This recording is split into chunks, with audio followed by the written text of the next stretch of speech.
I'm Katie. I hope you are having a wonderful day today. Today I am going to be playing around with the palette I made, the color palette that I made, put together in a previous video, and I'm going to be making some little abstract watercolors. I've cut these, a whole bunch of mixed media paper down to 6x6, and I really like using mixed media paper. It's not as expensive as some watercolor papers, and I really like the way it works. So what I'm going to do is I am just going to start creating some abstract shapes on the paper with watercolor. And I guess I need to go ahead and spritz this just to get it going. And I'm going to spritz the colors on my palette. I do not wash my palette after each session, because I really like the mixes and I don't like to just waste them. And so I always get started. Sorry if I'm sniffling. Something is blooming and I've already started. My allergies have already started. So what I do is on the next session, when I'm painting, I'll just play around with what's on my palette, and instead of wasting it, basically clean off my palette using the colors that by painting it onto the piece. This is just, I'm just going to paint some circles, I guess. I have no plan. I'm just going to play around, and after these dry, I will I might come back in with some pen work on top. But I don't paint a perfect circle, and I just move around the page. Right now I'm just adding water and a little more pigment and changing it up each time.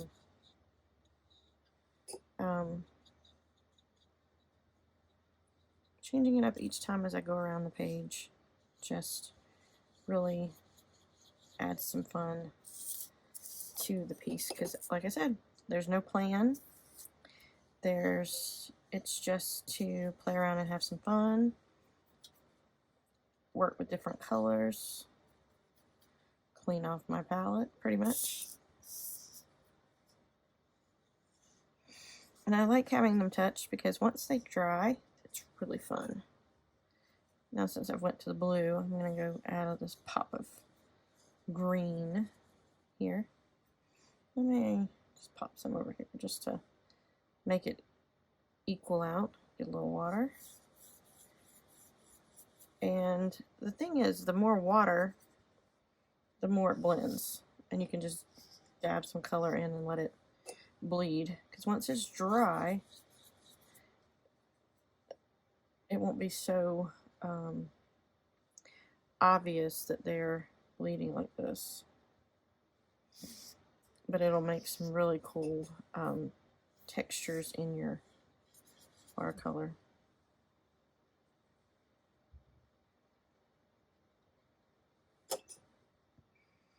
And even connecting these with a little circle adds some fun elements to it. These are, what I'm using is, these are Prima watercolors, are Art Creations. They've been rebranded so many times. I've bought them as Art Creations and Prima both.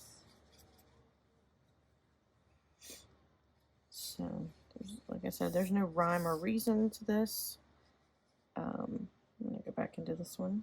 I don't want that much green. I just play around. You can see when it goes onto the more drier areas, it doesn't blend as much. It doesn't blend. I'm just trying to fill up this sheet with color.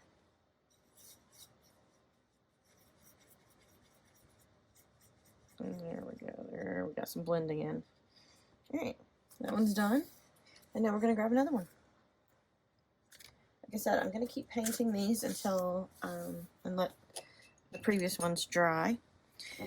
And now what I'm going to do, instead of being abstract, I'm going to paint, basically just paint with water, some starburst shapes, or it could be a flower.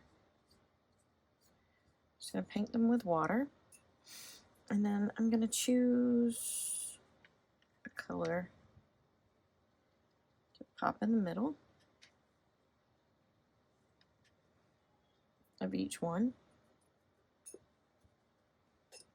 and then a color to pop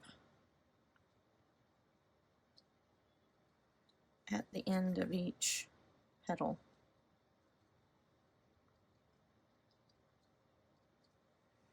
And this does not have a lot of pigment in it anymore, it's mostly water. So now you can see when I've added the pigment how it makes the colors move. It's really fun. Let's add a little more over here.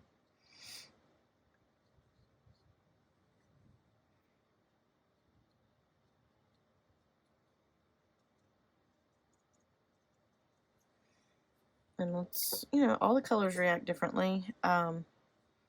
We can start by painting red and see what happens if we add that green gold color. I mean, it looks green, but it's in the palette, but it's yellow when you drop it. I don't know what I'm going to do with these. These is just a great little warm-up exercise. You can also use it for collage material in a journal.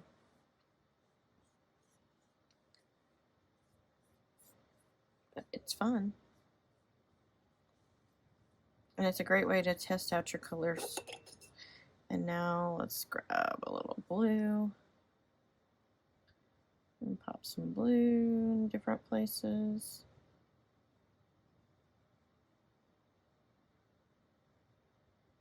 And see what happens. And now let's just paint with this. And add some green. This is just about having fun. It's just about experimenting, seeing how the paints interact with each other.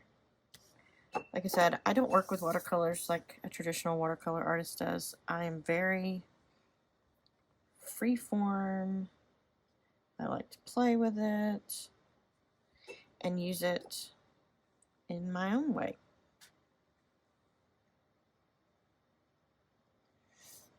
To see what happens.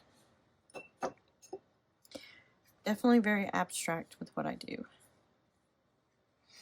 And this one's going to take a little while to dry because it's pretty humid today.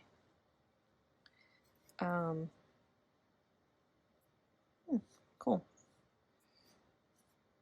The more pigment that you have and the less water, the more it likes to move. And sometimes it doesn't move at all. You can also go back and pick some of the paint up onto your brush and use it in different places and help it dry a little bit. Just try not to make mud. So if I put this green with this red, it would make mud. Alright, so I'm going to let that one dry and we'll see what happens. I'm going to do one more and then I will make a mess.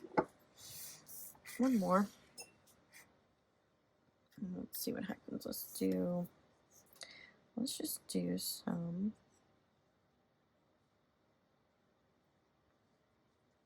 squares.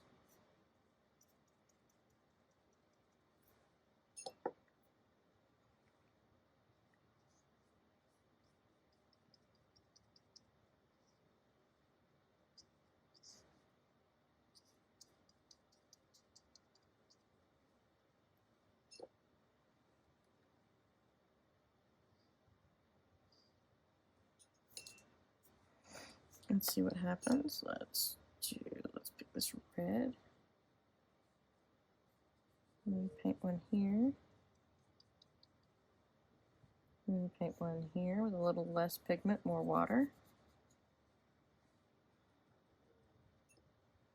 Let's go back to that same, to a different yellow now. And pop in this yellow. And I'm going to wait to do the crossover until after I've painted both. And then, there we go. And there. I just like to see how the paint behaves with the with each other. It's fun. So I'm going to put you on speed, on time lapse, so that you won't keep getting bored with me just painting this. And hopefully the other pieces will dry by the time I'm finished with this.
I did this green piece to show you why I don't clean off my palette. Sorry, let me wipe this up. This is why I don't clean all my mixes off, because look at this. This is how you mix all these different greens without wasting any paint. It's really fun. I'm going to film doing it with red and showing you how this red can work with lots of different colors after this. And so by the time I get finished with these, hopefully some of the first ones I've done will be dry. So I'm going to put you back on time lapse, and we're going to work with another mix and show you different reds and oranges.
Alright, I was able to achieve all these different wine reds, pinks, even a grayish purple, some purples. Not as bright purples, but that's fine. That's not what I wanted.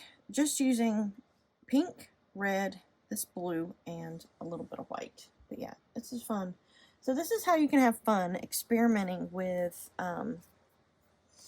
just a few colors. Yeah, there's 21 colors in there, but I mean, just a few shades. Color is fun. I like playing with watercolor. I use watercolor when I can't think of anything else to do. Like, I don't want to draw, I don't want to paint, I don't want to work on my iPad. This is my way of just having relaxing fun without much thought. This, I think, is black. Yep, here we go. It's the black I like. But it's more of a warm black. And adding it into this, oh my goodness, look at this. Almost like a black cherry. This is really pretty. But, getting back to what I was saying, I really just do this. This is my... I want to be creative. I want to do something. I want to play around with color. I want to experiment with color. And I will say sometimes I will snap pictures or scan these colors in and create custom palettes for Procreate. And this is how I like creating the color palettes. It's really fun. It's a way I can mix traditional supplies with my digital art. I can come up and make my own colors and then just scan them in. Like if I really want a brown, here we go, I'm going to put a little of this green up here and get a little of this red. Brown is a hard color I've found to get correct in digital, just trying to find it from a color picker. So I like to make lots of browns. So I do have browns, but sometimes you can make the most beautiful browns mixing them yourself. And these will get scanned in, and I'll create a color palette in Procreate that is very unique to me. And I can get my own desaturated colors, add a little black to that, and I can get a really nice, deep. And sometimes when I scan them in, I will pick colors from multiple places, and that way I'll actually get a few shades of that color. It's a really fun way of creating pieces of work that has a combination of digital and traditional mixed together. So I hope you've enjoyed this part, and I'm probably going to do a part 2 because these really got to dry. It is humid today. They're not wanting to dry. It's been over 20 minutes since I painted this one, and it is still very wet. And so I'm going to let these dry and come back, and I will paint something or draw something on top of them. And yeah, hope you come back. If you enjoyed this video, just click that like button, hit subscribe, and leave me a comment to tell me which one of these is your favorite. Which did you like? The greens, the reds, mixing the browns and warmer tones? Are you going to experiment with something like this? If you do, and share it on social media, make sure you tag me at Katie Cannon Designs on Instagram. I would love to see what you make doing this.